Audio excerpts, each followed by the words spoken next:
সুরজিতের গান, গল্প ও কবিতার আসরে সকলকে স্বাগত। আজ শুনুন একটি অনিন্দ্য সুন্দর অনবদ্য কবিতা, তারা খসে পড়ে।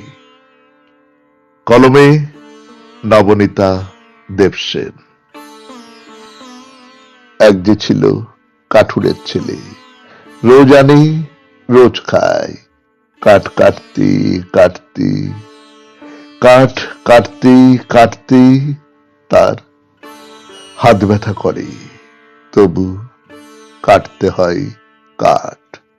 একদিন এক পরিকন্যা এলো, বলল, আহাগো, বলল, থাক, আমি তোমাকে ভাত বেড়ে দেব আজ থেকে। কাঠুরের ছেলে খুব খুশি, কুরুল নামিয়ে রাখল। সঙ্গে সঙ্গে তার হাত দুটিও খসে পড়ল ঠিক কুরুলের পাশটিতে। সামনে ভাত। সে এখন ভাত খাবে কি দিয়ে? একটি মেয়ে ছিল, কবিতা লিখতে লিখতে কবিতা লিখতে লিখতে তার সাজ ফুরিয়ে সকাল হয়ে যায়। সকাল মিলিয়ে যায় রাত্রিরে। একদিন এলো এক রাজপুত্তুর, মেয়েটাকে বসিয়ে নিল তার পক্ষীরাজে। বলল, এসো, বলল, চলে এসো তোমার কবিতা নিয়ে, তোমার দিন নিয়ে, তোমার রাত্রি নিয়ে আমার কাছে চলে এসো। আমার কাছে দিনও পাবি, আমার কাছে সবকিছুই কবিতা। মেয়ে খুব খুশি, কলম নামিয়ে রাখল।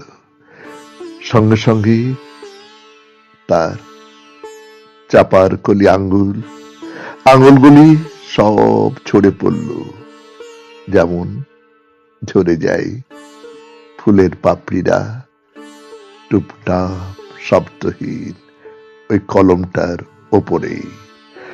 আর সূর্য চন্দ্র একসঙ্গে ঝলসে ওঠে, ধাঁধিয়ে দিল তার রাত্রি দিনের হিসেব, খসিয়ে দিল তার দুটি নয়নতারা ফুল। এখন সে মেয়ের সকালও নেই, রাত্রিও না। এখন সেই মেয়ের কবিতা নেই, পক্ষীরাজও নেই। নমস্কার, শুনলেন নবনীতা দেবসেনের শ্রেষ্ঠ কবিতা তারা খসে পড়ে। উচ্চারণে সুরজিৎ দাস, সেতারে ধ্রুব বাগচি। সমগ্র অনুষ্ঠানটির সম্পাদনায় ও ব্যবস্থাপনায় সুরজিৎ দাস।